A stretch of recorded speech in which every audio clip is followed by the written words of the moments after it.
Terima kasih Anda masih bersama kami. Bagi Anda yang baru saja bergabung, kami hadirkan kembali 3 berita utama hari ini. Hari pertama masuk sekolah diwarnai dengan aksi berebut kursi. Orang tua siswa sampai mengikat kursi dan meja yang sudah dipilih agar tidak ditempati siswa lain. Puluhan makam korban COVID-19 di Tasikmalaya amblas akibat hujan deras yang berlangsung beberapa hari terakhir. Melimpahnya potensi susu sapi di Bandung Barat menjadi peluang pengusaha keju.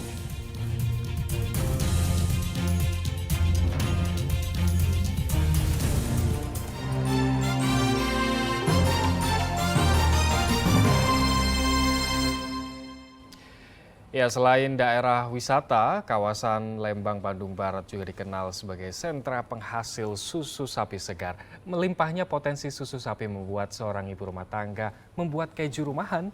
Kini tempat produksi keju mozzarella mampu menyuplai produknya ke berbagai wilayah.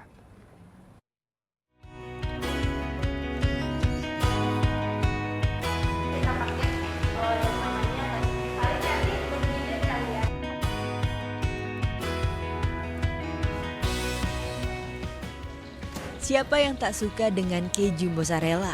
Rasanya yang gurih dan teksturnya yang kenyal jadi makanan favorit anak-anak hingga orang dewasa. Nah, bagi yang penasaran cara buat keju mozzarella, datang saja ke salah satu rumah produksi keju di kawasan Lembang, Bandung Barat. Di sini pengunjung bisa melihat proses produksi keju mozzarella dari bahan baku utamanya susu. Pengunjung harus memakai pakaian khusus selama berada dalam pabrik. Nantinya akan ada pemandu yang menjelaskan proses pengolahan susu hingga menjadi keju. Dari yang awalnya hanya ribuan liter susu segar, lalu disterilisasi hingga 6 jam dan jadilah keju. Tak disangka pabrik keju ini berkembang hingga kini produksinya telah menyuplai sejumlah toko-toko di daerah Jabodetabek. Biar tak hanya sekadar melihat, di pabrik juga menyediakan berbagai produk berbahan keju mozzarella sehingga bisa dikonsumsi pengunjung yang datang. Jadi kita tuh bikin keju mozzarella asli langsung dari susu murni dari peternak-peternak lokal yang ada di daerah sekitar. Terus kita juga bikin olahan keju mozzarellanya, jadi bisa langsung digoreng. Kan ada orang-orang tertentu yang pengen simple, jadi kita sediain juga mulai dari mozzarella fingers, mozzarella bite, pizza yang frozen, pastel, kroket, itu banyak banget. Hadirnya pabrik keju ini tentu menarik minat orang tua karena anak-anak tak hanya sekedar mengonsumsi keju tetapi jadi tahu proses pembuatannya. Cari-cari di IG, nemu ganti sasora ini, pas dilihat wah ini ada wisata edukasi sekalian bikin bagaimana cara bikin keju mozzarella. Kebetulan anak saya penggemar keju mozzarella, akhirnya coba kesini. Ternyata setelah kesini wah dapat ilmu yang bermanfaat. Kita juga diajarin cara bisa bikin keju di rumah. Kita home visit ke pabriknya, cara pembuatannya, walaupun produk lokal tapi oke banget. Recommended, rasa kejunya juga tadi kita udah tester, enak. Anak-anak yang datang ke sini tentu sangat senang bisa mencoba keju mozzarella dengan berbagai cara. Bisa dengan hanya mengkonsumsi kejunya saja atau yang telah diolah dengan roti. Tadi di sana ngeliat proses pembuatannya, terus pas masuk ke ruangan prosesnya wangi susu banget gitu. Terus pas nyobain testernya, oh, enak banget sampai berapa kali nambah itu. Terus susunya juga enak, wangi, creamy, jadinya enak banget. Enak ya. Baru pertama kali nyoba atau gimana nih? Pertama kali nyoba. Terus gimana rasanya? Ada sensasi apa? Enak banget rasanya. Oke. Emang sengaja datang ke sini sama keluarga atau gimana? Memang Sengaja. Oke. Kalau di tempat lain pernah nemuin nggak makan langsung ini cara lihat pembuatannya gitu? Nggak pernah. Nggak pernah. Oke. Habis berapa ini? Habis 4. Ragam makanan yang disediakan mulai dari risoles hingga pastel. Untuk kualitas tak perlu diragukan. Meski diproduksi lokal, keju buatan produksi di sini mampu bersaing dengan produksi keju impor dengan harga ekonomis dan ramah di kantong. Muhammad Abbas melaporkan dari Bandung Barat. Siapa yang menyangka buah pepino asal Amerika Selatan bisa tumbuh subur di Desa Babakan, Purwakarta. Buah yang bentuknya menyerupai terong itu ternyata kaya manfaat untuk tubuh karena kandungan beta karoten dan vitamin C. Seorang petani di Desa Babakan, Kecamatan Wanayasa, Purwakarta mengembangkan buah pepino. Buah bernama Latin Solanum moricatum ini adalah buah yang berasal dari kawasan pegunungan Andes di Amerika Selatan. Memang secara penampilan buah ini mirip terong, tetapi rasanya cukup unik, seperti perpaduan mentimun, belewah, dan melon. Buah pepino memiliki nama lain yakni Husana Dewa atau Melodi Ungu. Ternyata buah ini memiliki segudang manfaat jika dikonsumsi. Kandungan vitamin C dan beta karoten pada buah memiliki manfaat baik untuk tubuh. Ternyata banyak khasiat dan manfaat. Ini juga sebagai buah-buahan ini mengandung obat. Karena di situ banyak mengandung obat dan sudah masyarakat langsung yang merasakan ternyata ini bisa mengatasi satu seperti gula darah, hipertensi, juga kolesterol yang sangat penyakit itu sangat dekat dan erat hubungannya dengan masyarakat. Dan ternyata alhamdulillah kami sekarang bersemangat untuk mengembangkan ini dan di 2024 kita punya target satu rumah itu minimal 5 polybag atau 5 tanaman atau jumlahnya minimal ya. Di 2024 kita biarkan bahwa di Desa Babakan ini menjadi varietas atau produk unggulan. Melihat potensinya, Endi ingin mengembangkan buah pepino jadi tanaman unggulan Desa Babakan mendampingi buah manggis yang telah ada. Apalagi perawatan tanaman buah pepino ini relatif murah. Nantinya setiap pengarangan rumah warga akan ditanam buah pepino. Harga buah pepino di pasaran mencapai Rp35.000 per kilogram.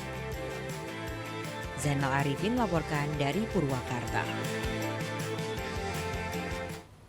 Seorang pria asal Cirebon menciptakan mesin dengan bahan bakar air atau yang disebut dengan Nikuba. Ciptaan pria yang kerap disapa profesor itu ternyata banyak peminat sampai dilirik produsen otomotif dunia asal Italia.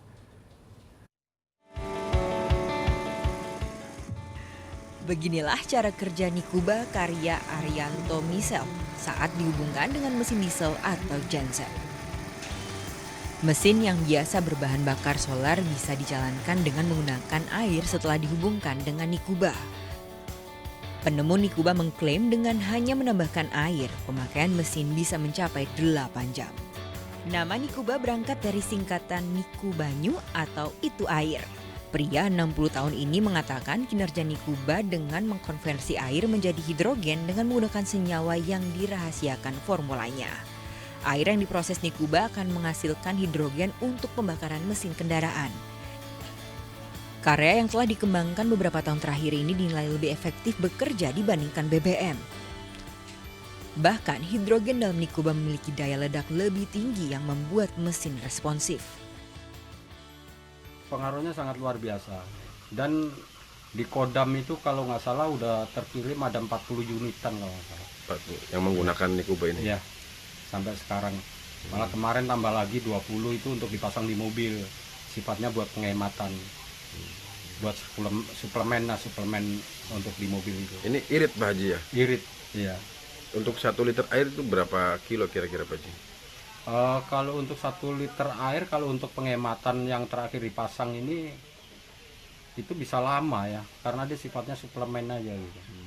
Bisa tahan lama ya Pak Haji? Lama ya, jauh lebih hemat lah yang Pak. Jadi itu nanti di sana itu lagi dirancang Nikuba ini menjadi salah satu kesatuan yang ada di mobil maupun di motor. Di Jadi Itali itu? Nah ya, itu gambarnya pun juga udah dipersiapkan. Jadi itu menjadi salah satu kesatuan gitu. Jadi nggak ribet tempel-tempel. Tak sedikit orang datang ke Desa Lemah Abang, Kabupaten Cirebon untuk bertemu Arianto. Mereka meminta mesin kendaraannya dipasang Nikuba sehingga lebih hemat. Bahkan ada beberapa produsen otomotif dunia yang mulai melirik. Nikuba juga telah dibawa ke Italia untuk dipresentasikan ke produsen otomotif raksasa seperti Ducati dan Ferrari. Maruli Habibi melaporkan dari Kabupaten Cirebon.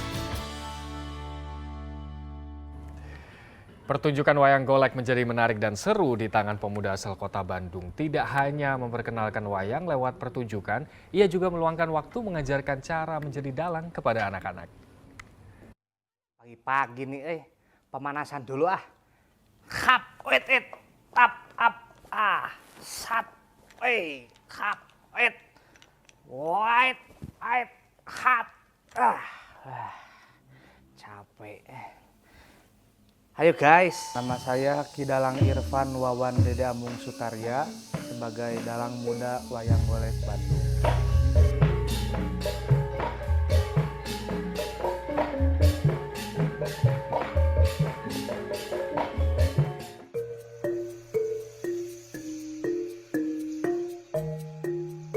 Kalau belajar berarti dari pas semenjak awal nonton, sebelum TK mungkin itu. Dari nonton itu bahasanya ada yang ngerti, ada yang enggak, dan ditranslate sama almarhum uyut saya dulu. Oh begini, oh begitu, jadi tahu oh ini tuh Gatot Kaca tuh anak siapa, Arjuna tuh anak siapa, dan selain sebagainya, silsilah keluarganya gitu ya. Habis itu lanjut, kelas 5 SD pertama manggung. Acara 17 Agustusan dulu.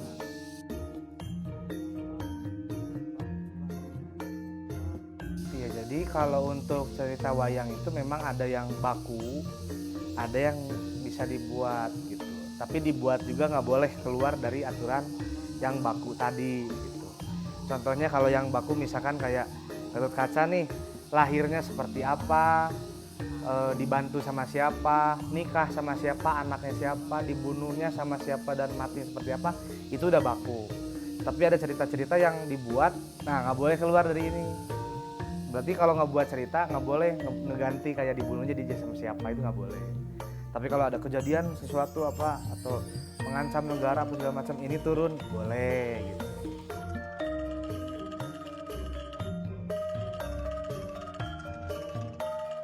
Ya paling kalau mau manggung misalkan, itu kalau saya mah kebiasaannya harus ada ibaratnya pedomannya lah gitu. Nanti pas manggung mah banyak improve tapi nggak keluar dari si catatan ini. Nah kalau untuk ngapalin memang lebih banyaknya dari nonton. Jadi oh pas nonton tuh jadi tahu ini tuh ini anak itu, ini sejarahnya begini.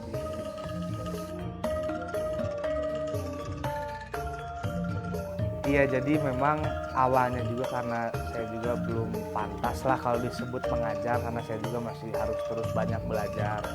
Tapi memang mungkin kalau anak yang umurnya SD, SMP, SMA canggung ya kalau misalkan ke orang yang sudah namanya besar atau gimana. Jadi merapatnya ya ke yang junior gitu biasanya. Nah saya banyak gitu yang datang gitu, yang nanya, yang apa diskusi. Di sosial media juga saya suka buat konten kayak ini anak siapa, ini apa segala macam. Antusias orang-orang tuh, dan pas dilihat orang-orangnya tuh yang masih SMP, SD, SMA gitu. Dari situ baru mulai kayak oh saya mau belajar lebih lanjut, mau ketemu, mau apa.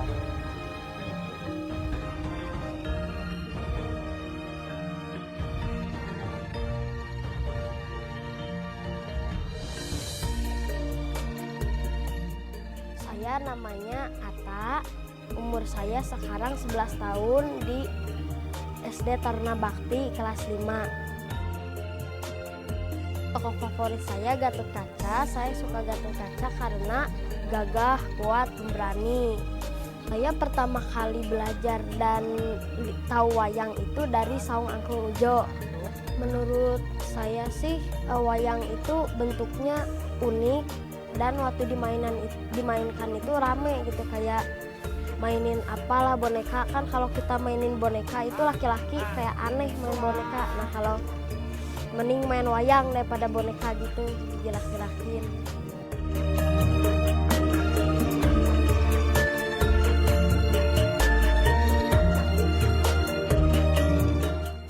Nama saya Nova Putra Melayawandari. Saya umur 13 tahun, tinggal di Bandung dan sekolah di SMP 12 Bandung. Saya tahu wayang golek ini dari umur 4-5 tahun kalau nggak salah waktu itu. Saya diajak sama ayah saya untuk nonton wayang golek. Saya pertama tahu itu di pengajian di acara imtihan umur 8 tahun waktu itu kalau nggak salah. Itu membawa cerita tentang yang satria yang membawa pawongan-pawongannya untuk mencari sesuatu mustika gitu. Oh, saya ingin bisa memainkan wayang golek dan saya masih belajar dan mudah-mudahan saya ingin bisa keluar keluar.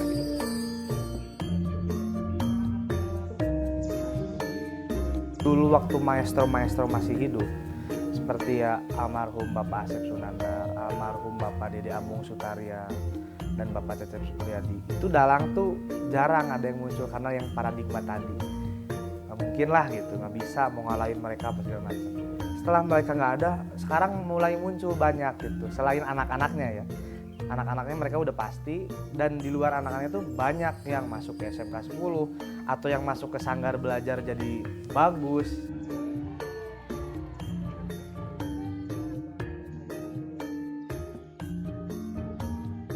Ya, jadi mengenai pelestarian itu memang saya mengacu dari kata-kata Bapak almarhum Dede Amung Sutarya, yaitu reus kunaon, bangga kunaon, ngamumule budaya batur. Sebaliknya sieun kusaha, era kusaha, ngamumule budaya sorangan. Yang artinya kayak ngapain bangga, ngapain senang, melestariin budaya orang. Dan kita takut kenapa, malu kenapa melestarikan budaya sendiri, yaitu wayang golek seperti itu. Ya, semoga memasuki tahun ajaran baru anak-anak bisa semangat kembali belajar setelah menikmati liburan. Dan semoga untuk para orang tua juga siap mendukung anak belajar lagi. Dan informasi tadi sekaligus mengakhiri jumpa kita. Atas nama rekan yang bertugas, saya Lamar Diansyah. Terima kasih atas kebersamaan Anda, selamat beraktivitas, sampai jumpa.